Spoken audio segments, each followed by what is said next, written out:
It's Thursday night, and you know what that means. The Morgan Thomas Show. I'm your host and producer, Morgan Thomas. We are live on YouTube tonight because Facebook's still messing up. I don't know what's going on there, but we are bringing you another episode of the Morgan Thomas Show, episode 146, probably like 156 or 166. I really haven't been keeping that good of count. I need to go back and see how many I did on the radio so I can update the number. But again, another show. Excited to have you in. Again, it's Thursday night, and you know what that means. This is our show, including you, not just my name, but your name as well. So you can get in the chat. There's a few things that you need to do before we get this show started. I'm not even going to introduce my co-hosts, our co-hosts, until we do this. And that is you hit the like button. You hit the subscribe button if you haven't already. You share it with a friend, like a friend, be a friend, share with a friend, right? And you put in the comments who you are, where you're from, and what questions you have tonight, because we're not only going to get in our topics of discussion, but what you want to talk about as well. All things Clemson football. I know you want to talk about that. Basketball, maybe, maybe not. And anything in between, hopefully some sprinkling a little Clemson recruiting as well. I see a ton of people already in on the channel. So thank you so much for getting in tonight. We'll get into introductions before we do. Let me get into our introductions of our co-hosts tonight. Starting up, it's all three of us tonight. So big special show having everyone back together. The boys are back in town, if you will. Let's start up with Big Al, Alan Adams. Welcome to the show, Big Al. Dude, I had to totally remember how to plug everything in for this. It's been a long time since I've been on the live show here via YouTube and Facebook. It's been a while. It's good to be back, though. Get to have our buddy Houston with us today, as you'll introduce in a minute. So it's good to be back. I like doing this with the fans. I like going live, so it's a lot of fun. But radio station's great and all too, and we'll get back there eventually. But it's good to be back here for sure.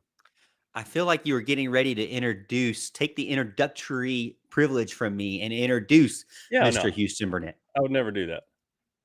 I know you would never do that, but I felt like you were doing that. Let's be honest. There you go. You broke up on me there for a minute. I was having trouble with you freezing there. I'm not freezing. I'm just waiting on you to reply to me. Let's be honest. You were trying to take my introductory. You were trying to take your intro. No, I wasn't trying to take your intro. Absolutely not. You can get to it. More stealer of intros. That's what you were trying to do. I am on to you, Big Al. I know. You always are. Let's bring in our other co-host, Mr. Houston Burnett. Welcome in, Mr. Houston Burnett.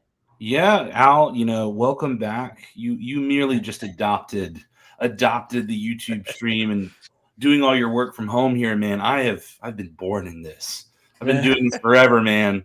So we're used to it by now. It's a well-oiled machine. Excellent. Yes, this is the world of streaming. And so hope you're enjoying it and getting ready to make our discussions about Clemson football, basketball, recruiting, whatever you want to talk about as well. Let's get in and introduce some of the people that are in our chat so far. We have about 17 over on YouTube. Again, we're not going live on Facebook tonight. Sorry about that. If you're on Facebook or you came through Facebook to YouTube, apologies there. I shared it last week and it just posted an event. I have no idea why it did that. And it was going to do it again. So I just said, let's just do YouTube. But let's get into everybody that's here. Tiger Paw Craven, let's go. Let's go. Welcome in. We've got 90-year-old Clemson grad, Edith. Welcome in, Edith. Jay Gillings, he's all in. We've got Edward. Let's go, Tiger. He's got some tiger emojis there. My dad, Joey Thomas, is in. Welcome in. Kevron Harris from Cope, South Carolina, is in as well. John Sarian says all three rare. ...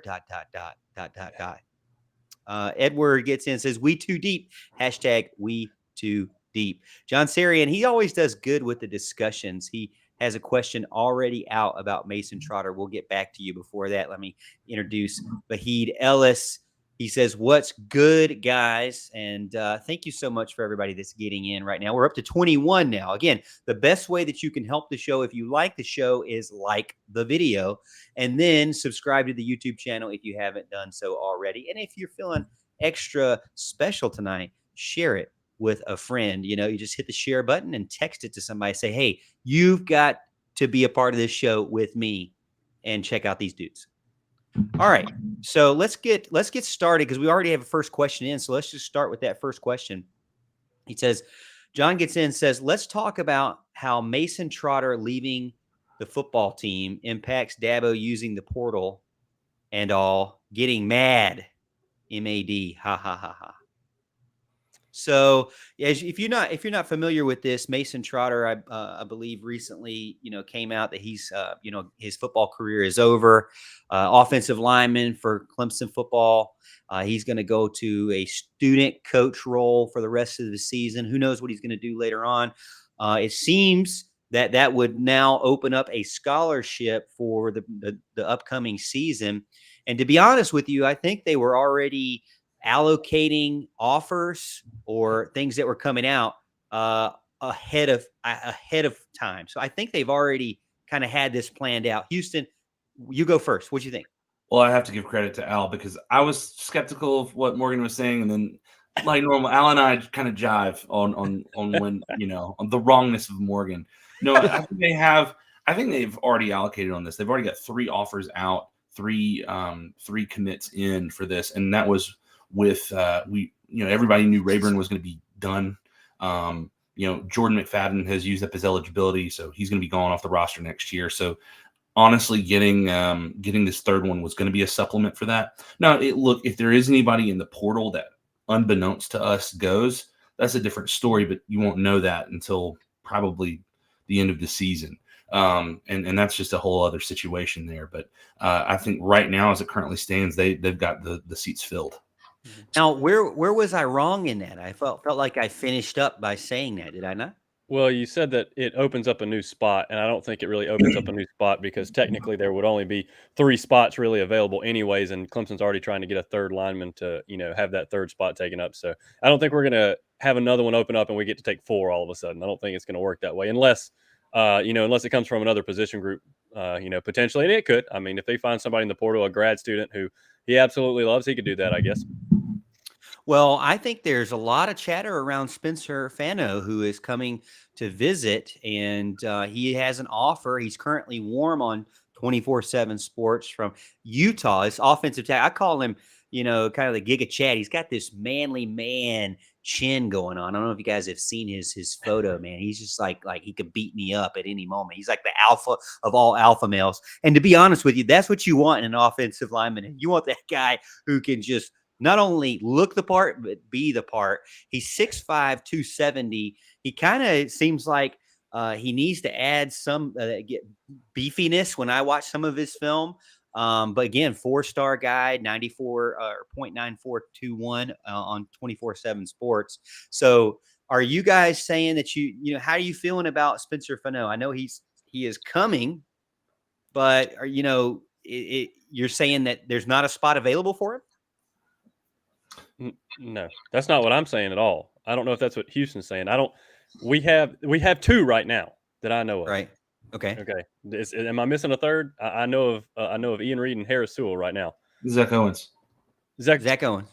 Okay. Yeah. So we have 3, but they're looking for the only way they're going to oversign allegedly for that 4th one is if they if they find somebody they really like. And I think Fano. Did we ever find a pronunciation for this? Have you looked on done any research on YouTube, found anything about that? Is it Fano, or whatever? I'm gonna say Fano just to be contradictory to everyone. It sounds better than Fano. That's I would expect nothing less from Houston. So, sure. yes. Yeah, no, I'm down with that. Yeah, and I think it's so difficult to judge recruiting, and Dabo's got a pretty good pulse as far as what's going on behind the scenes and who may or may not leave and that kind of thing. So the numbers always work out. That's something they always talk about in recruiting. The numbers will work themselves out. And if you're going to oversign somewhere, offensive line, that's where you need to do it. So Now I'm all for let it. me ask you on that. So why Yeah. are you so passionate about offensive line needs to be, okay to oversign there? What's your thought process there for someone who maybe doesn't understand where you're coming from? Because I think it's the most difficult to judge. I think it's the most difficult high school position to project as far as how they look in high school versus how they're going to look in college and beyond. I think it's incredibly difficult to do that. And I think if your miss rate is potentially as high as it is on offensive line, then the more bodies you have, the less likely you are to kind of whiff. Now we currently have him coming in on the 26th. So for the South Carolina game. Yeah. And what I wanted to point out too, what Alan was saying, the other reason why you probably want to oversign him is look at what's happened in the last 2 years. You've had 3 offensive linemen have not just season-ending injuries. Well, you've had some have season-ending injuries, but you've also had 3 linemen have career-ending injuries. Yeah. And that tends to be, we see career-ending injuries happen in every single position, but a lot of times offensive linemen have those happen in the preseason. This isn't the first time I've ever heard of an offensive lineman going through a rigorous workout program and just messing up their back, and they're done. Yep. They're done for good. And that's something that you need being an offensive lineman and a normal human for that matter. But yeah, like it's hard. It's just a difficult position to play in the first place. And so, I agree in that sense. I also don't like finding somebody that you like, or if there's unknown attrition, like there's always a chance that somebody might just want to go somewhere else or something. And that's just kind of the new age of it. And that also might, bring in something that they may need to use the portal in that case of how late it happens. Yeah, it looks like when I'm looking at the offers that are currently out there for offensive linemen and tackles, guard, interior, exterior is the way they do it on 24/7. But you got Ian Reed, 4-star offensive tackle is where they have him. You have Harris Sewell, who is offensive lineman. He's the guy from Texas, 4-star guy. And then you have another tackle who is Zachariah Flapjack Owens, 4-star guy from Georgia, offensive tackle there. So they do have 3. That's really what we all expected, right? Because of previous years and what we think they were going to go for. This 4th one is still out there in Spencer Fano, another 4-star guy, offensive tackle guy. So they potentially could take 3 offensive tackles and 1 offensive lineman interior guy. Do you feel like that's really where they need that replacement? I mean, like is offensive tackle really where they need to reload? I don't know that it matters because a lot of people that are offensive tackles in high school are guards in college. And Clemson of all schools moves everybody around a lot. They cross train everybody. If you've got the feet to do both, fine. They'll put you at tackle if you've got quick enough feet to be able to get out in front of those defensive ends. It's something Clemson does a lot. It's something all the college programs are going to do. I think Clemson cross trains to a greater extent than a lot of people, but you can win. Getting the prototypical tackle guys and the prototypical guard guys, or you can kind of get tweeners and cross train at different positions. And that's something that's good about Clemson, that when they do that and they have somebody go down, it's easier to plug and play, and it's easier to move pieces around to kind of get your best 5 on the field, so to speak. We'll continue with the chat. I appreciate the question in there, John. It's a good discussion. I want to continue going through recruiting as well, but we have more questions coming through. So we'll kind of go to the next available one on the list here. Clemson just finished up versus Louisville, 31-16 win. As you guys probably are aware, I did actually go to the game. I took Annabeth there. It was her first game. Man, she loved it. What a great environment. A veteran myself, got to see the military appreciation, and then my daughter being there, where she was able to ask me questions and say, "Dad, why are you saluting the flag? Why are you standing up for this song? Why are we honoring this person? Why did they do the 21 gun salute? What's the flyover about? All those kind of questions that I never thought in my lifetime I would ever be asked by a 7-year-old. And here I am doing that and having to answer these questions because she never really knew me in a uniform. Clemson, as you guys know, does it big time for military appreciation. And being a veteran myself is just so special. Now being a dad, even more special to be able to share that as the first game ever, really live game. I've taken her to spring games, but many times, but not a full-time game. And the cool thing is, guys, you remember how I was as a kid, and I'd want to leave. I'd want to go play cars. I'd want to go slide down the hill. I just wasn't into the game. After halftime, guys, she was into it. She loved the dancing. She loved the music. Whenever the big screen said get loud, she would turn around to me and say, Dad, we got to get loud. You got to stand up. You got to get loud. And I'm like, yes, it's like I could just see it slowly growing on her. So it's great experience for me. Obviously, having Clemson win is a great experience as well, too. If it ended up the other way, probably wouldn't have been as fun. But Clemson coming off a big-time win, I think it was a much-needed win heading into Miami. Houston, we'll start with you. How big was this game to kind of get back on track after the frustrating performance at Notre Dame? Well, I wrote about this, my latest on Rubbing the Rock. It's huge. I mean, I think it's something that wasn't the cleanest, wasn't the prettiest necessarily, but it was needed. It was emphatic. It was an emphatic win, no matter what people say. Clemson dominated the line of scrimmage. They took over on defense. They ran the ball on offense. They did things that they normally do well again. Got sacks, forced turnovers, ran the ball. And outside of fumbling the ball a bunch, DJ had the fumble at the beginning, but he didn't throw an interception, so we'll give him that as far as that goes. But a 31, I say 31-10. I actually, when Maffa, I had a friend of mine who had never been to a Clemson game, and when Maffa ran it in, there was 2 minutes to go. So we were like, all right, let's see if we can beat the traffic a little bit. Mm-hmm. So when I naturally saw that they scored on the last play of the game, I was just like, oh man. But winning that the way that they did was huge. And I think it's something that can carry them going forward, especially knowing that it's definitely not over with the playoffs. I don't want to pump sunshine and say that it's 100%, but there is a path. You have to rely on some stuff to happen, but it's still there. Like the path is there. Yeah, I think Mickey was saying it this morning about how there's about 31% or something like that possibility to go into the playoffs. So it's still there for sure. Al, one thing that they did is reestablish the run. They came out with DJU and really started running him first, and then added on Phil Maffa having a huge game, 10 carries, 106 yards, 1 touchdown.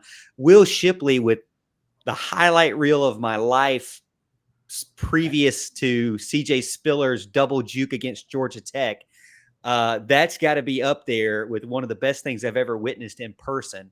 And my daughter was there to see it too. And we were both like looking at each other like, what just happened? She didn't really, I guess get the magnification of it as much as I did with the emphasis of the 2 guys slamming into his hips and then not tackling him. And he squirted into the end zone.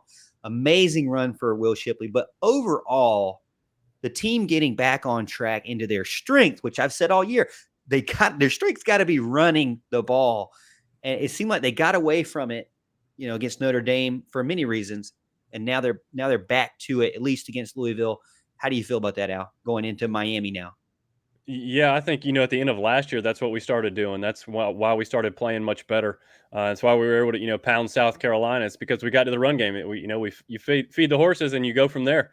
And we kind of thought that's what we were going to do this whole season. And there's been times where we're sitting there thinking to ourselves, why are we not running the ball more? Right. That's right up there with why the heck are we throwing screens? It's just one of those questions that comes with Clemson football. But yeah, it's really great to see Shipley and Maffa. Man, this guy has really improved just from last year to this year. He is a bowling ball, and he's absolutely running people over. I love it when he gets the ball. And there are times in games where it's like Maffa needs to be getting these snaps right now because he's the hot hand. Shipley will have maybe a couple of 1-yard gains or something like that. But the problem is you can't take it out of Shipley's hands either, because next thing you know, he's hurdling some guy, for 30 yards in the end zone or whatever. It's just it's great to have those 2 guys at running back and be able to, kind of take some of the pressure off DJ since he's been struggling these past few games. Even though last game he played pretty well against Louisville, he had a good game. He made some very tough throws. And I think one thing I noticed about DJ, is it's so much more fun to watch him play football as opposed to trying to outthink himself out there when he, taking the snaps. When he's just out there playing, and he doesn't have to think so much. He's not trying to, dissect a million things. He's just out there throwing, honestly. Man, he can make any throw. And he's proven that. He's made some really difficult throws, some NFL throws. And I like to see the pressure being taken off him because I think that's going to, that's just going to make the Clemson offense that much more special. And we got to get there. Honestly, I say more special. We need to make it special because it's really not. And it hasn't been. But they can get there. And with the two running backs we've got and able to kind of, like I said, alleviate some of that pressure from DJ, I think we can get there. Now, Houston had a big head shake there. He agreed with you on DJ. It's not necessarily, we don't know him personally. We don't know how he studies or what he's like in the film room or how he compartmentalizes and thinks through different plays and situations.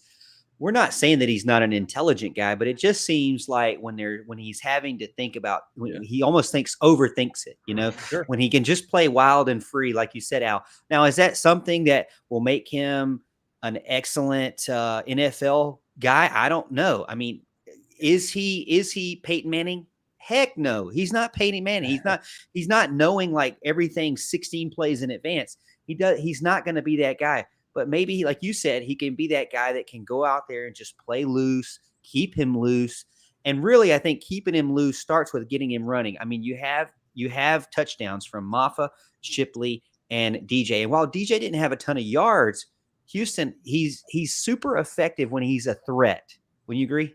Oh yeah, totally. I mean, you even look at that first touchdown that they had. Originally he drops back for the pass. He sees that clearing come open. Shipley clears it for him, and he's able to make a move. And it's kind of funny. I always chuckle when he does this because he's got one move that he does in open space. It's a hezzy that he's got sets up with one foot, goes with the other. He looks like he's going 10 miles an hour doing it, but it's effective. That's a drunk giraffe. The jump cut that he does is effective, and every time he does it, he ends up getting more yards than I would ever expect, and he got a touchdown on it. So I mean, he can do that one hard juke. I mean, if that's all you got, I mean, it's pretty good. You do that thing well. You do it well, and that's okay. And he's done it well. And the other thing that I like too is being able to know that on 3rd and 2, 2nd and 2, 2nd and 3. Sometimes it wasn't always effective, but a lot of times it was where you just knew that you were going to run him, and he was able to do it. The line was able to get a good push. This goes back to Maffa. I know I'm sorry to detract from DJ's talk here, but this kind of goes back to Maffa too. No, as long as you're on offense, we're good. Yeah, with Maffa, I know we talk about Shipley's run, but Maffa's TD was a grown man run. To me, even though it wasn't as flashy as Shipley's, because the hurdle is amazing, but that stiff arm at the beginning and just toting the rock to the house. That was some grown man stuff right there. And on top of that, you had another run where they take the ball. He gets hit, 5 or 6 yards away from the sticks and takes it all the way 3 or 4 yards past the sticks in a 15-second scrum where the lineman helped carry him over. So it was effective. Everything was effective. I feel like not just DJ's playing loose and free, but I also feel like people like Maffa and Shipley are coming into their own, especially Maffa. You didn't see a whole lot of it last year. He was kind of I don't want to say a deer in the headlights, but he was still learning, right? Now we're seeing, hey, the lights come on a little bit, and this cat's every bit as advertised. Continuing the discussion on the offense, obviously starting with the run game, almost had 2 100-yard rushers, which I think they need to continue the goal there. Alan and I, we said this many weeks ago I think it was preseason, Al. We were saying this on the radio where it almost makes sense that you have to have Shipley have the 20 carries. Well, Shipley got 19. And then we said somewhere around DJ have 10, give or take. I can't remember exactly what we said, but we were saying Shipley, Maffa, and DJ, but Shipley carrying the half of the load. But you want to finish with about 40 carries, right? Well, they were way off of that against Notre Dame, and that really hurt them bad. but they were right back to where they needed to be with 45 total carries, 19 for Shipley, 10 for Maffa, 15 for DJ. So again, I think there's a lot of knock on the play calling and what the offensive scheme is and what the plays are, during a game. But to be honest with you, you can't really say that Streeter does not adjust and try to correct mistakes. Okay. Everybody's going to have games where they make mistakes. I think being 9-1 says a lot about how good actually Brandon Streeter is. Now, he still has a lot of stuff that's frustrating, things that kind of make you scratch your head. Why are we still doing this? Why are we doing that? Why did we do this 5 times in a row? Why did we do that 5 times in a row? Whatever it may be. I'm not saying he's perfect, but considering as much as DJ's improved and as much as the offense has improved, considering last year, and then also now being in a situation where you're 9-1, I think that bodes well for Brandon Streeter's ability to, again, be able to lead an offense. I mean, like I said, it's not Tennessee, right? It's not the best offense in the nation, but it's definitely not what a repeat of last year. And there are more often than not times where he gets players where they need to be. Alan, you mentioned this too. I didn't want to forget about this. But how about that pass to Jake Brenningstool? They lined up 3 wide on the left-hand side. DJ was kind of falling backwards off balance. The guy was at his ankles getting ready to tackle him. And he just flicks a dime over the head of the defender right into Jake Brenningstool's hand. To me, that's that kind of stuff that we've been able to see. We just don't see enough of it. That's exactly the kind of play I'm talking about when I'm talking about his NFL throws. Those are, I mean, that's what he's done. He's done that to you. Remember the swing pass he had to Shipley, the laser he threw in there, Shipley running the sideline. That wasn't last week, obviously. That was a few weeks back. But I mean, those things are just unreal throws, and he's got the arm. He's one of the only people in college football that has the arm strength to make some of those types of throws. It's just we just don't see it often enough. It's not consistent enough. And Morgan, I got some research I need you to do. Okay, this is on offense. All right, Brandon Streeter. I think I heard something from Brandon Streeter. I think I read something today about the screen pass. Everybody hates the screen pass. I don't like the screen pass because we don't run it very well. And I think he said something to the effect of we're averaging like 5 or 6 yards when we do a screen pass. I don't know if we took one for like 100 yards this year, but unless we did, there's no way we're averaging 5, 6 yards on a screen pass. I mean, it seems like almost no joke. It seems like 3 out of 4 go for nothing. So I need some research done on that. And you're qualifying not just the screen pass. Where are you qualifying the bubble where it's like the other wide receivers are blocking? It's not just where the offensive line is pulling out. You're talking about those two. No, mainly the wide receiver screens. Yeah. Okay, gotcha. So I had some people on Twitter actually ask me that. I haven't, in my passing chart, it was really just about location. It wasn't about the type of play. I will say the passes behind the line of scrimmage against Louisville, there was like 2 and 2 of the, I mean, well, they had more than 2, but there were only 2 that had positive yardage. The rest were good plays. I mean, the rest did not. I mean, the rest, there were 2 that were 5 and 6 yards behind the line of scrimmage, where it took them that much to just get back to the line of scrimmage. And so they got tackled, and it's like, well, they got a 5-yard gain, but they started 5 yards in the backfield. So I don't really understand those situations, to be honest with you. But there were a few times where they would throw 1-2 yards behind the line, and Antonio Williams would scoot out and get a couple of yards here and there. Jake Brenningstool will get a couple of yards. Those 2 guys did really well at getting first downs and moving the chains. In the first half, tons of passes. You guys, after Antonio Williams fumbled the pass in the third quarter, late in the third quarter, they did not throw another pass the rest of the game. 15 straight run plays. Okay. I literally am doing the passing chart and had to just turn it off, because I looked at the play-by-play spreadsheet and there was no passes after that. I thought that was very strange. Mickey, on the other hand, got on me. He said, well, they were up by 2 scores. It was fourth quarter. You want to run the clock out. I get it, but they also punted twice and fumbled. So, there's some like, don't, just assume that you're going to chew the clock out and they're not ever going to score, So you got to be careful with that. But the devil's advocate, though, that other fumble if you hadn't have fumbled, that have made it it would have been a 3-possession game. So and like that's what, and Mickey said that too, is, so there's always, I don't think it was a bad idea. I think you definitely had to, run the clock out. I mean, I think any major coach in college football would have done that. But I'm not saying it was entirely successful as Al disappears on us. Hopefully he'll be back. I know he had some connection issues there. It looked like he was sleeping for a second. Now he's come back. But so Houston, I want to transition to continuing on the offense. Then we'll go to the defense.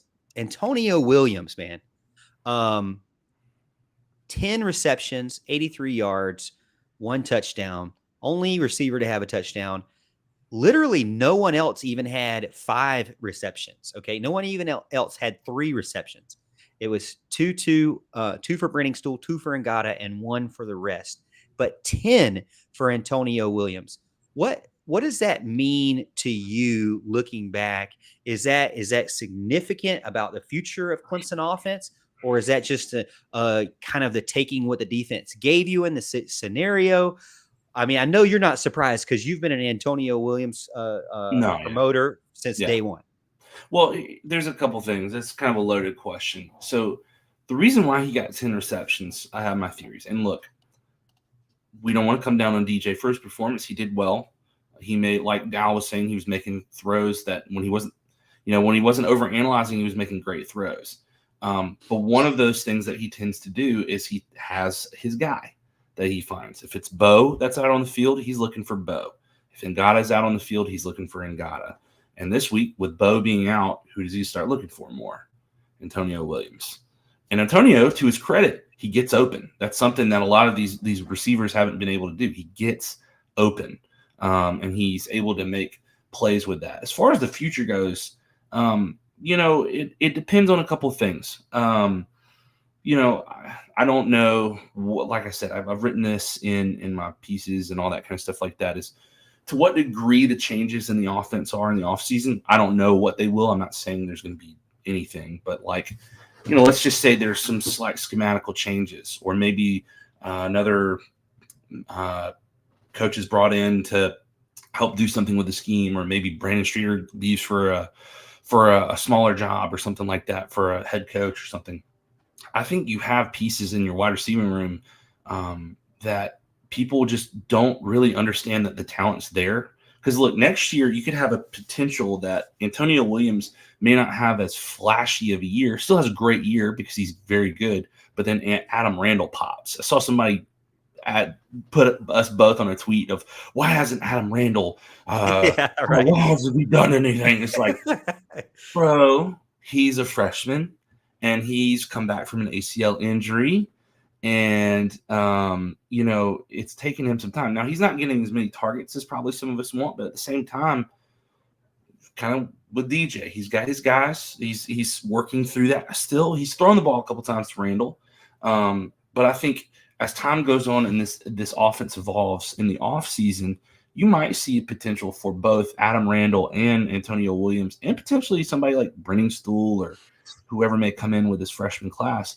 pop next year, depending on what kind of changes are made.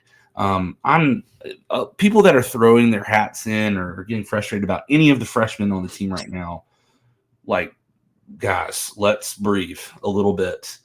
They're freshmen.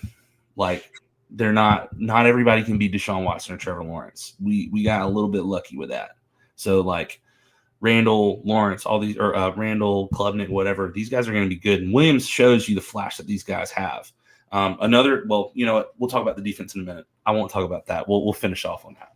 Well, let's move on to the defense real quick. Jeremiah Trotter had 12 total tackles. I mean, he was a thumper out there. Barrett Carter has gotten a lot of praise on the internet for his interception and tackles for loss and sacks. I mean, I think Houston, correct me if I'm wrong, but he set a record for freshmen, or he was the first ever freshman to have that kind of stat line that he did against Louisville. So a lot of people already saying that he's as good or better than Isaiah Simmons. And I say, bring it on, baby. I want that. I want Barrett Carter to be as advertised. But really, when you look at it as a whole, you have to be satisfied with what you see from the linebacking core. Now, here's something that I wanted to bring up, Houston.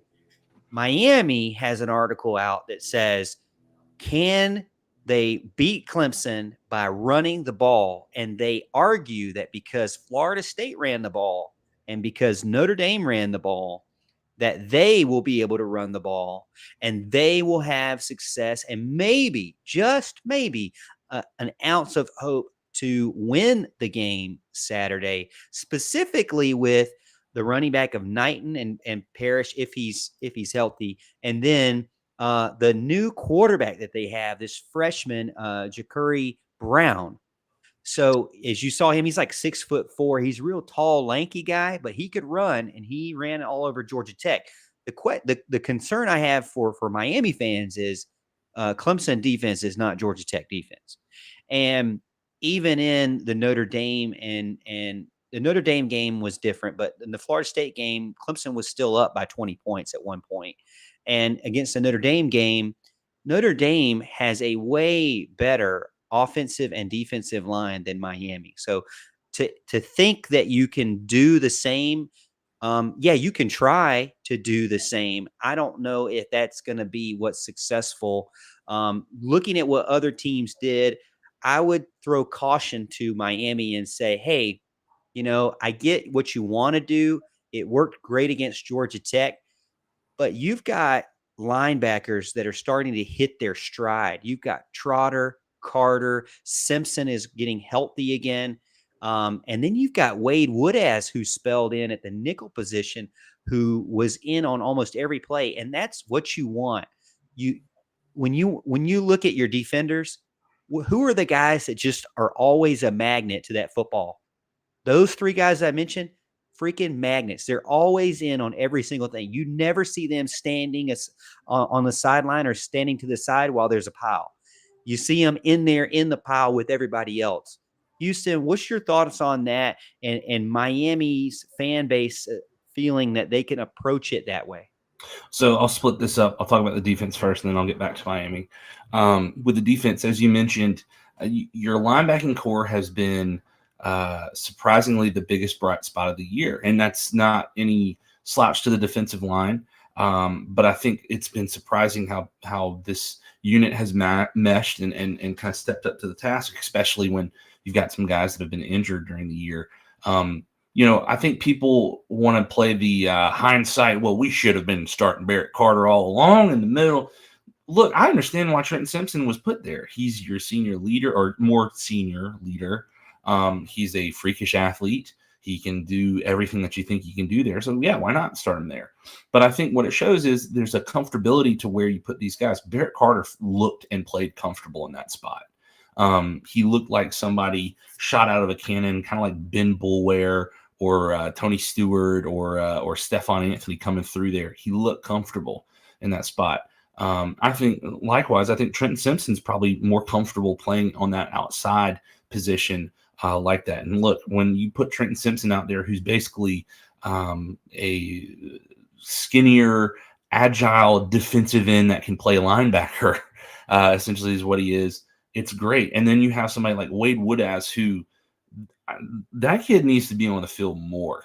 You want to talk about a shining star that a diamond in the rough that nobody picked up on was Wade Woodaz, which goes again to this coaching staff's credit. Hey, look, some people might not have the stars and everything, but they got a feeling about how good some of these guys are.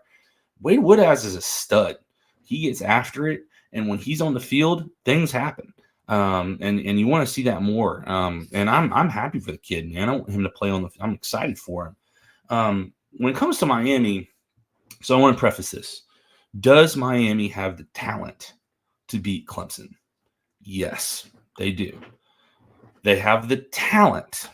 Now, with that being said, I don't see them being able to do the things that Florida State and Notre Dame or even Louisville were able to do. Florida State has a there he is. Look at him. Temporarily, at least. Yeah, back again. So Florida State was able to run the ball by a combination of tempo, and you also had to honor the pass with them. They have a very good passing game, so they sort of passed to set up the run a little bit, and they were able to hit Clemson with some stretch plays that got them large chunks of yardage. And then, like you said, as Clemson grew that lead, they kind of took their foot off the gas, and Florida State was able to chew up some yards there. Notre Dame, look, when you Al, you shrunk down on. Is it cold, Al? It switched my camera to my laptop camera. Oh man. So Al, you're like super short now. Oh man. It's hard. I'll let you figure it out. Yeah. There we go. Oh my gosh. Well, I was saying, so Notre Dame, I mean, it's easy for them to run 263 yards when they're just like, Clemson's just going to turn the ball over, give us the ball, all that kind of stuff like that. And that's why they were able to run it. I don't think, nope. And now he's frozen. I thought Alan, there's shrinkage. Al, we got shrinkage. We'll have to there's an Allen sighting. We think there's shrinkage. So Houston, let's continue with the Miami discussion here. So Tyler Van Dyke, I'm reading on the message boards that they feel like, he's had this shoulder injury, with Ja'Cory Brown doing better. A lot of people feel like, hey, they need that dynamic playmaker who can be that dual threat guy, even though that Van Dyke has probably got a better arm, but it's hard to have a better arm when you're injured, So a lot of people feel like, hey, let's just go ahead and go with the freshman. I watched some of the Georgia Tech game. He is definitely a threat, but again, I feel like, if you get guys like Malik Cunningham, who was injured also, but I was expecting more from Malik and you didn't get it. So I don't want to go into this, if I'm a Miami fan, expecting more from Brown, because Clemson's defense is very disciplined. And we talked about that. Their weakest point, I think, would be their secondary. Their weakest point is not their line, is not their linebackers. And so getting to the outside on these guys, on these 7 guys, is going to be extremely difficult for someone like Ja'Cory Brown. Yeah, I mean, I look at this and everybody wants to talk about how awesome his game was. And he had a good game. I mean, 14 and 19, 136, 3 TDs. That's great. And then he ran the ball also for 19 attempts for 87 yards. So, 4.6 yards a carry, that's great. But I look at the game, and maybe I'm wrong about this, but let me make sure I'm not crazy about this. But this game was a lot closer than people want to give it credit for. Yeah, the score was 14-7 Miami going into the fourth quarter. All right, this was not an offensive juggernaut, juggernaut performance. In fact, in the fourth quarter, Georgia Tech turned it over 3 times. In Miami got the ball in plus territory. One was a pick 6. So they were aided by several turnovers for Ja'Cory Brown to do that. So one of the keys is don't turn the ball over. We've had that problem. It's like, don't turn the ball over. Mm-hmm. And then, I think that's going to be Clemson's biggest thing is is fighting over the line of scrimmage, because if you get in another Notre Dame type fight, it seems like more often than not you're probably going to lose those. Unfortunately, it's crazy to say that, but I don't have proof that Clemson has that fight against the better, more solid blocking teams, but we will see. We will continue to see what they can do as the season goes on. But when it comes to a team like Miami, who struggles with an identity, it's going to be hard for me to think that they can somehow find it at Clemson, at Clemson in Death Valley. Yeah, with a freshman quarterback. Jason Lucky gets in and says, serious question about Brown. Was he a high recruit? According to 24/7 Sports, in the 2022 recruiting class with Cade Klubnik was number 1. If you guys remember, he's on Clemson's team now as the backup. He was 17th in that same list. So 17th overall quarterback. Definitely a guy that was highly recruited. So someone, I mean, again, 6'4", coming out of high school, needs to add more weight. When you see him in person, you see a guy who looks like a basketball player, just super tall and lanky, almost even too skinny to be a basketball player, to be honest with you. He's got a long way to go, but he is a true freshman. So I don't beat him up too bad for all that. But let's bring Al back in here with his beautiful eyes and let's welcome in. Why bother tonight? I'm glad he's in. Al, let's get you in while we can. Our question is really around Miami. It seems like that they're encouraged by their running game. They're encouraged by their freshman quarterback who had success against Georgia Tech, even though there's some rumor that there might be some Tyler Van Dyke sighting. They're still thinking that maybe Ja'Cory Brown is going to be the quarterback, who's that 6'4", like 190-pound quarterback, true freshman. Again, Al, he looks really lanky. He looks really skinny to me, even skinny for a basketball player. I don't know how he's going to stand up to the Clemson defense, especially if Malik Cunningham is the type of guy who I thought was going to beat up Clemson. Mm-hmm. They were going to really frustrate Clemson. He didn't frustrate Clemson at all. He got to the point where he even got even more injured against Clemson from getting popped for trying to run out. Now, he was able to get space here and there, but he paid for it big time with some big hits. When it comes to Miami's run attack versus Clemson's run defense, who you got there? Yeah, I mean, I'm taking, even though they haven't been as impressive as I've wanted them to be this year, especially not against Notre Dame, I'm taking Clemson all day in that matchup. It's, I don't know if did y'all mention anything about the linebackers yet? I don't want to jump ahead, obviously, or anything. Yeah, we were talking about them. Yeah. Okay, so I really think they hit on something with Simpson being out, and moving positions, moving Carter over, and bringing Simpson back to his original position. I think that's something they really need to take a hard look at. Simpson, we talked about him a lot. We've talked about him a lot the past couple of years. Obviously, very highly rated guy. Somebody we kind of jumped in on after, I believe it was after Flo ended up going to Oregon, and we really needed Trenton Simpson. Trenton Simpson was a great player, and there was no reason we should have been looking at anybody else anyway. So it's really nice that he came and was able to come to us, and he's been a terror, especially coming off the edge in pass rushing situations and things like that. And he's just looked lost a lot of times this year. He still had a good season. He still made some plays, but he was much more natural back at his old position. I think that's, if we can get Carter over there and switch those two, I think that's really potentially a significant step forward for this defense, who, in my opinion, I think a lot of people's opinion, has underachieved so far this year. I appreciate everybody getting in. There's a lot of comments in here about Al. Thank goodness Al's back. People were leaving. Now they're coming back in because you're there.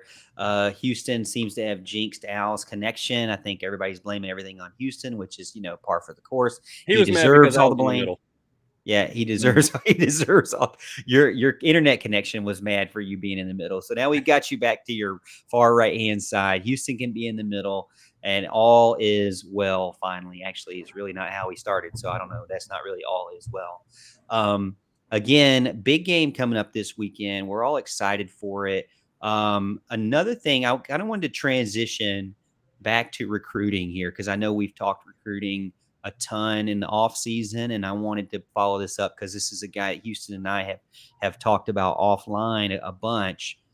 Tyler Brown gets an offer from Clemson. He's a local guy, 5'11", 170 pounds, Greenville, South Carolina, Greenville High School, class of 2023. Now, fellas, when I went to the game,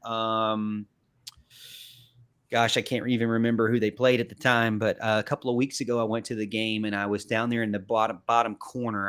Pregame, I like to go down there in the bottom corner where all the recruits are at, watching them warm up and stuff sometimes. And I saw Tyler Brown and some of his friends and family there, and the kid looks really good. Obviously, he was in street clothes. I couldn't see him doing any workouts or anything, but he definitely looks like he's not afraid of the weight room. He's very dynamic slot receiver type guy. Again, 3-star overall according to 24/7 Sports and ESPN. 16th best player in South Carolina. But a guy who I feel like is another added piece to the puzzle for Clemson. It'll just add to that playmaking ability that you can rotate out maybe I'm thinking in the future here. If he comes to Clemson, he could be a guy where you spell Antonio Williams with, or maybe even have him out there at the same time. But it's just a constant attack from that slot position, which, Al, you remember we had this like void a couple of years ago. Actually, last year, there was this void. Like, we're missing what's going on. What's up with the slot receiver position? He decommitted from Minnesota. He visited Clemson. He visited Clemson again. He's made it known he wants to be a Tiger. Or at least he's interested in being a Tiger. He finally gets the offer, and now he's going to make his commitment on November 24th, just next week, actually on Thanksgiving Day. So he posted this over on Twitter. That's when he's closing his commitment. I don't think it's a coincidence that this is all kind of snowballing into this beautiful day on Thanksgiving. You'll be able to have your favorite meal, which my favorite meal at Thanksgiving. I don't know about y'all's favorite meal. I won't speak for you, but I'm liking this potential commitment to Clemson. Houston, I know you want to talk about him. What do you think about Tyler Brown? Oh, yeah. And I think you hit the nail on the head that he's I don't want to use the terminology a poor man's Antonio Williams, because I think he's obviously from the same state, just a division lower. He's got a lot of similar qualities. I just think that his quick twitch step is something that you don't see a lot of. Everybody's talking about Mazio Bennett. Nobody's talking about Tyler Brown. This kid's film jumped off to me. And when I first saw it, I was like, oh, great. We all, we're talking to a local kid. And then I turned on his film and I'm like, well, he's got a step there that not a lot of people have. He does a lot with the ball when the ball is in his hands. And that's what you want in a playmaker. It's great to sign 4 and 5 stars, and that's great, but not all of them have some abilities like this kid has. His step is really good. And I think that, I don't want to put too much emphasis and say that he's going to be the greatest thing since sliced bread coming in, but I think you're right. I think you can put him in for a spell, or at least in certain games. Maybe you work him in later in the games against like Wofford or Florida Atlantic next year, but let him loose. Since he's going to be a freshman, maybe it's later in the game with some of the other freshman kids. Let him loose and let him see what he can do. And I think people are going to be surprised. Big Al, October 3rd, 7 p.m., they made the trip down to Westside High School and just torched them 63-33. Tyler Brown had a couple of really good moves in that game. And again, he's that slot receiver. I feel like I love guys who seem like, when you watch their film, Al, I know you watch a ton of film, but don't you love seeing guys on the offense that end up, it's like they're doing a very similar offense to what Clemson is doing. Doesn't that make you more confident in somebody being able to come in quickly? Yeah, absolutely. I think that's a very important part. You notice that a lot of times when you're reading these recruiting articles, whether it's defense or offense or whatever, you hear them say, that's the same type of offense I run at high school, so I feel like I can come in and play quickly. And I mean, I think that's very true. It's funny you say, I watch a lot of recruiting film, and you're right. When we're supposed to do research for a show, I watch recruiting film. When somebody asks me what I think of a recruit, I watch it. And I did like 5 reviews today based on the people you told me we were going to talk about. And we've talked about 2 players, neither of which, by the way, were on that list. And Tyler Brown is somebody's film I have not seen. So I do have to check out. I'm not trying to. Film. That's why I was trying to throw you an easy one about, just the offense in general that you see. But Tyler Brown against our alma mater, Westside High School in Anderson, 4 receptions, 98 yards, 3 touchdowns. Okay. All right, so he's scoring pretty much. Let's be clear, that's y'all's alma mater. All right, y'all's alma mater is back home for the holidays. My alma mater is getting ready for a big one against Clinton tomorrow night. Don't we have isn't Westside still in the playoffs? I have no idea. I'm pretty sure we beat a team called Indian Land last week, and I'm pretty sure we played Greenville again. I can confirm that. I think we played Greenville. Houston, I just want you to know that Westside is 10-2, and their 2 losses are BHP and Greenville. All Yeah. right. So don't give me none of this like we're trash. All right. You know, they're second in the 4A Region 1, 4-1. They've won 6 in a row. All right, bro. So get off of us. All right. Yeah. So Westside's got to play Northwestern tomorrow. Who? Good Northwestern. Northwestern. Good luck. That's my wife's alma mater. So This is the South Carolina Football State Trojans. Championships. This is 11 this is tomorrow night 7:30, 10-2 Westside versus 11-1 Northwestern. Is it Northwestern or Northeastern that the coach came from on Clemson? Wait, what? What's his name? Richardson. Kyle Richardson. Did he go Oh, he's Northeastern? Northwestern. There is no Northeastern there's no Northeastern in South Carolina. It's only Northwestern. It's Northwestern. Okay, so it Yeah. is the same school that he went to. Yes. And coached at. So they're a powerhouse. You know, always been up there. So it's going to be a big challenge for the Rams, Houston. Yeah. All right. Houston. What team did you go to? Was it like Montgomery Catholic Preparatory? What was that? That would be, I am the pride of the Chapman High School Panthers. All right. 2 state championships in the last 5 years. 2 states. We have overperformed because we've lost to Burns this year. We've ended up, our only losses were to Burns, to Boiling Springs, which is another 5A school. We lost to Clinton, who is the team we're playing. They're also number 2 in the state. And then we lost to Woodruff, and we have avenged that since then. So, hey, we have overperformed. We made it the state semifinals or upper state semifinals, and we'll see. We might get rolled, but who knows? I want to get into recruiting again, looking at specific players on the running back group. All right. One thing that really gets me is like just the big concern and the like to do about CJ Spiller and the team needing this running back. They got to have this running back. All right. They went after Justice Haynes and Richard Young. Both of those guys went to Alabama. Shockingly, Justice Haynes went to Alabama. He's a Georgia legacy. So, and Georgia has not given up on him, by the way. I've been reading some things recently where they're still pushing hard for Justice Haynes. And with Alabama seem to be struggling this year, who knows what ends up happening, considering that Georgia is really the top dog in the SEC right now. We will see. Cedric Baxter Jr. was the next commit up on the list, on the pecking order or the want list, I guess. And he ended up going to Texas. Jeremiah Cobb was a guy that they got in over the summer, and they got to actually come on an official visit in the summer. But he ultimately seemed like he was always going to be an Auburn guy, and so he stayed being an Auburn guy. A lot of guys, when we did that video, Big Al, they said, haha, we told you so. Cadillac Williams can't beat him. And I get it. You know, he's now the interim head coach, I think, right? So, you know, they got they got a guy who is obviously a legacy guy who is a good recruiter. I think CJ is still coming into his own. I think that CJ is obviously a good coach. You see what these running backs are doing. They're not getting worse. Let me tell you that. When they get used properly, like we mentioned at the beginning of the show, when they get used, they're going to run over you. And so CJ, I think, is doing a great job. It just needs to transition. His proof on the field needs to transition to his proof in the living room. I think it eventually will. I still have hope in him. I still have his jersey behind me signed. So, you know, I love the guy.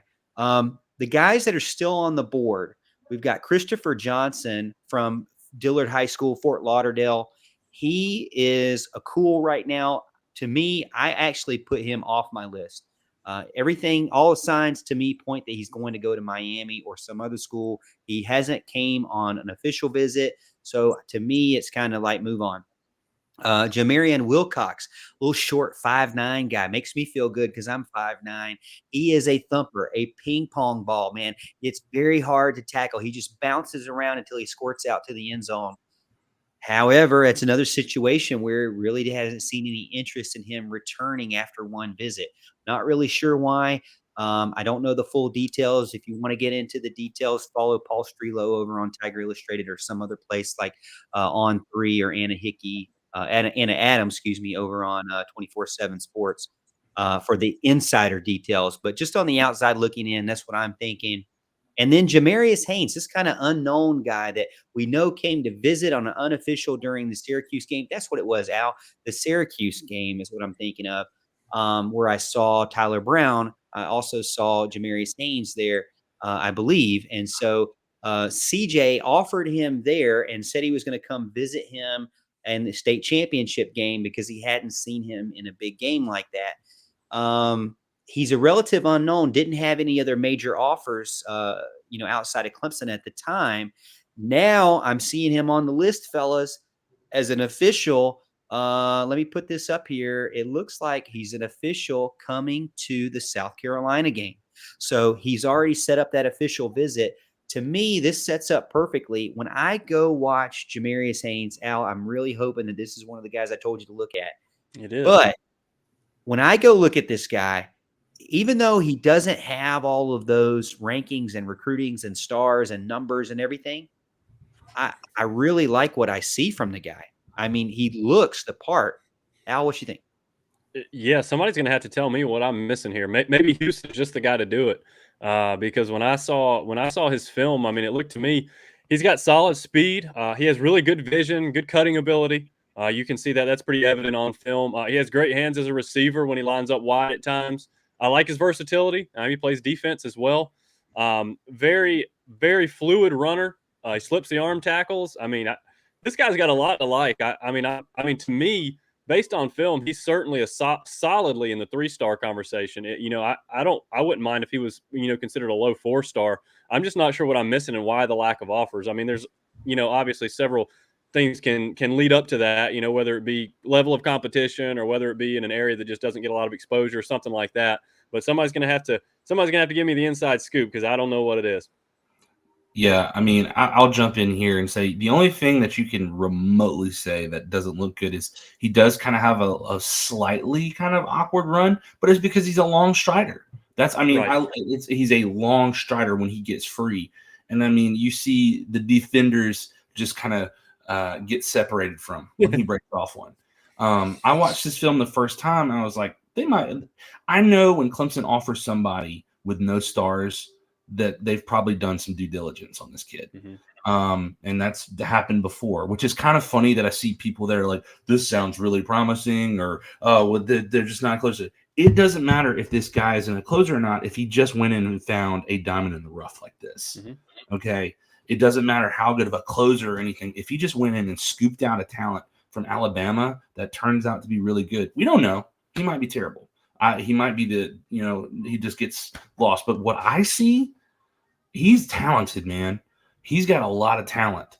And sorry, I didn't mean to make it sound like he's going to be bad or anything like that. I don't want to disparage anybody, but I think he's very talented. And I think that if Clemson's able to sign this, this will be kind of like a Wade Wood-ass, where you're like, who is this kid? Where has he been? And I can see that happening in 2023. I think it bodes well for Clemson and having faith in a guy to go out on a limb. I think it will help them in the long run be able to get him and bring him in. Obviously, he's set up an official visit, so look forward to seeing what Clemson can do. Hey, listen, Clemson's going to be able to get a running back. Eventually, it's going to happen. It ain't like Clemson is going to go through with not even landing, any running backs for the next 4 years. Okay, so some people seem to act like that's the way it's going to be. I just don't see it. I mean, I think there takes some time in figuring out what works and what doesn't work for your style. But if CJ just continues to be himself, anybody who's ever been around CJ, he's a likable guy. He's not some guy who you wouldn't want going into a living room and talking to some family members about, mom and dad and grandparents. And I mean, he's a man of faith. He's a man of the university. He's been in the NFL. He's done it literally everything. He's in the College Football Hall of Fame, for goodness sakes. And he's recruiting guys or he's coaching guys currently that are playing at a high level. So To me, I think continue to give him time. People keep trying to say, well, let's move on or whatever. I think that's the last thing you want to do. And I really feel like I said, let CJ figure it out. Clemson's not going to go having to, pull a linebacker to play running back because nobody committed. It's just not going to happen. All right. So that's the running back group. Fellas, I'm looking at the list here. I'm looking at we did a really good in-depth coverage on the offensive line. We did in-depth coverage on the running back.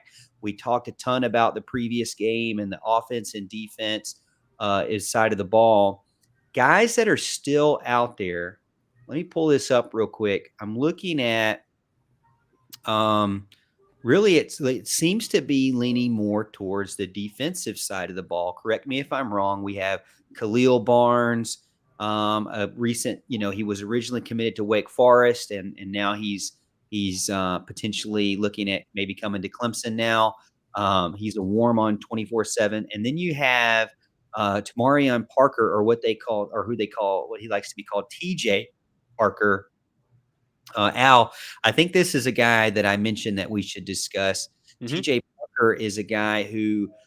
Where is he kind of fit in this role? Because it seems like, they've got a pretty stacked class right now. They've got Ojebwe, they got AJ Hoffler, they got Peter Woods, Vic Burley, Stephylan Green. Mm-hmm. Where does he fit in this group of five there? If he comes in to Clemson and makes the sixth commit, where does he fit in? Sure. And I think, obviously Clemson is putting together one of the best defensive line classes in the country, and probably the best defensive line class in the country. And the fact that we missed on Caden McDonald, that kind of stinks. He ended up going to Ohio State. He's going to be a great player. He's a big dude. That was a frustrating one to lose. But the fact that we have Peter Woods and Vic Burley and Stephylan Green at defensive tackle, unbelievable haul. Peter Woods, 5-star kind of guy that could potentially make instant impact. He's the closest one, the most technically sound coming out of the gate. He's kind of the one you'll be watching to kind of try to make that impact as a freshman or maybe redshirt freshman, whatever it may be. And then you've got the defensive ends, and honestly, the defensive end is what really gets me going on defense. Anyways, they can just affect the game so much, and I really like some of the guys we've brought in. I wish we had them a little sooner, because next year is going to be pretty dicey at the defensive end position unless we go do something maybe potentially in the portal there. We'll see if Swinney decides to go that route. But Tamarion Parker would be just kind of the cherry on top, because we already have two committed in Hoffler and Ozebwe, like you mentioned before. And I like Tamarion Parker. I watched his film. I think he diagnoses plays really well. I think he's got a pretty high football IQ based on the film that I watched. He has really strong hands. He was able to make tackles at length. I'm talking full length, arms stretched out, and he's able to grab them and bring them down type stuff. Like, he's got ideal length for defensive end, not afraid of contact. He likes to chase plays down. He's got the motor. So I think that's be a very good get, especially this late in the process. A lot of these guys, they're not still available right now. A lot of guys want to get in and secure their spot, and they've been taken by some of the big dogs. So it'd be really nice for Clemson to be able to come out on top with Tamarion Parker. Houston, what's your thoughts on him, where he fits in if he were to commit to Clemson? Really, outside of Jordan Hall, that he's the only one left on defensive line. It's funny, you've got a lot of freezing cold guys left on the recruiting board. With defensive ends, there's really none left outside of Mateo Uiagalelei, who I don't think is coming.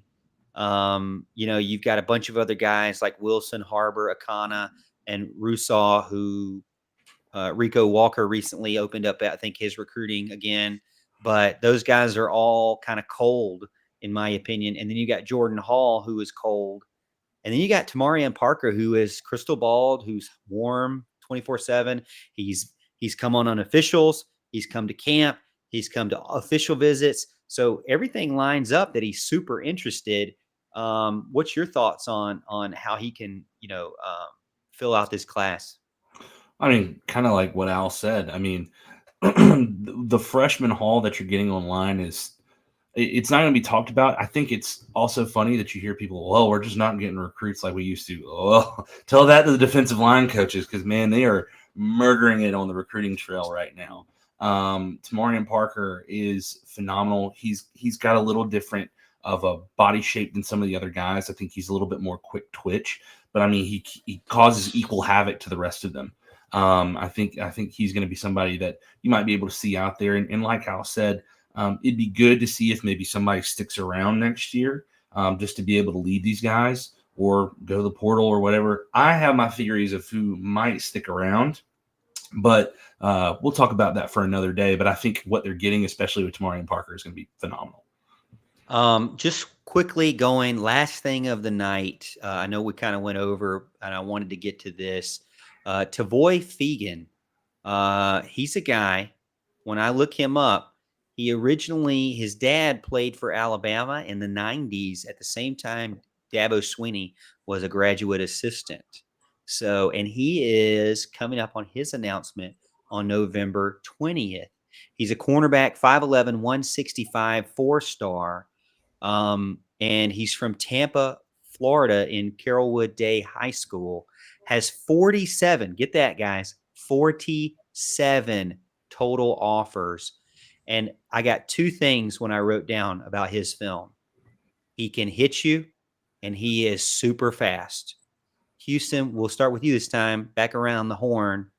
Thoughts on Fegan? It seems like Wilt Fong has him crystal balled. Anna Adams has him crystal balled. It seems like a good haul where this guy could be super big time, first time recruit commit for 2024. Yeah, you know what's funny? Who was the last big time? Well, you know what? I was about to totally botch that. I got a former player mixed up from when he was young. So you corrected yourself, so you're good. Myself before we said anything.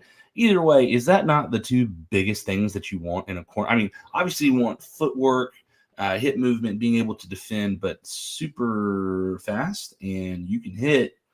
Those are two key components that you're looking for as far as somebody coming in to play corner, or at least within the secondary.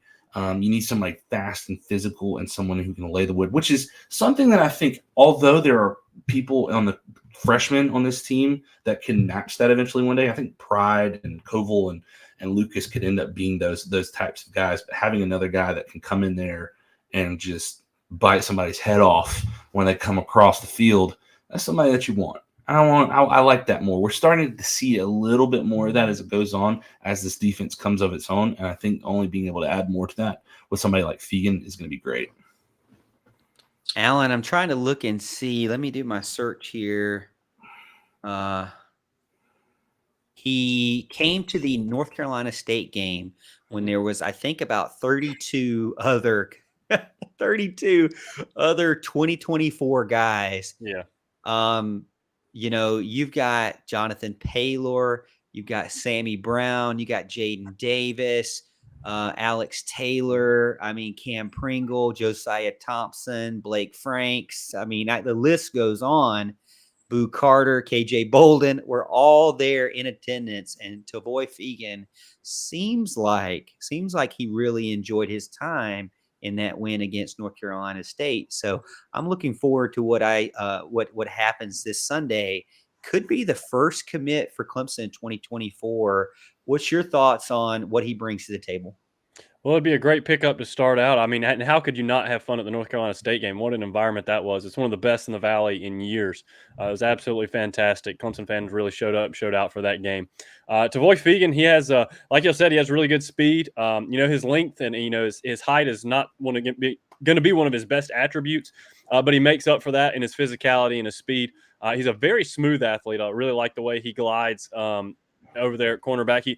I love this. I talk about this a lot when I'm reviewing cornerbacks. I love the way he keeps his eye on the QB. He uses peripherals to keep track of the receiver. And so that's something I really like when I was watching his film. I love how he sizes up the offense and puts himself in a position to make a play.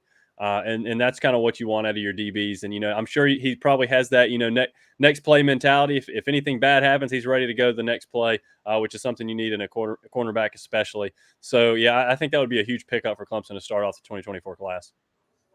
Yeah, I'm looking forward to what happens. Again, this is on Sunday. He will be announcing where he's going to go to college next.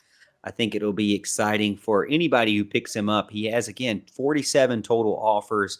really battle right now between Clemson and Florida State. So looking forward to that. Fellas, it's past the hour, 17 minutes past the hour, by the way. So we still have 41 people online, 42 now actually watching in. Let me tell you something. If you're watching and you're new to the show, we try to do this every Thursday night, 7 p.m. If we're not on YouTube, we're on the Roar, 105.5, 97.5, the Roar. That's in the upstate. You can tune in and listen in Clemson, Spartanburg, Greenville, Anderson, Central, all the upstate areas. I think they even go even further out now with the new station. If we're not on the radio, then again, we're on YouTube here. So make sure you like this video and you subscribe to the YouTube channel. It's key that you subscribe so you can get notified. There's a little bell as well. It'll ding you and let you know, hey, these guys are doing a show. But it's every Thursday night at 7 p.m. Where we're going to talk about Clemson stuff, basketball, baseball, football, whatever it may be, recruiting. Right now it's football and recruiting heavy, but we move into basketball as the winter comes around. We move into baseball and softball in the spring and continue with recruiting as well. So we're a year long. We've been doing this, fellas. December 18th, 1 month from tomorrow, will be our start of our 4th year on YouTube. It's been crazy ride so far, but it's been an exciting one. We went from literally, 5 people watching to now on the radio, and people actually believe what we say. It's crazy how everything has gone. I appreciate you guys. We're not going to have a show next week because it is Thanksgiving Day. So let me go ahead and give a shout out and say thank you to Mr. Houston Burnett for being our analytical genius. And thank you to Mr. Big Al Allen Adams, for being our recruiting know-it-all and just Clemson fanatic. I appreciate you guys being a part of the show. And I also want to give a big shout out and thank you to everybody in the chat. Again, you being a part of the show means a lot. And I hope you continue to join us again every single week, except for next week, because again, I hope you enjoy time with your family. But as always, Tiger fans, on behalf of Mr. Houston Burnett, Big Al Allen Adams, and myself, Morgan Thomas, we will see you at the top of the hill.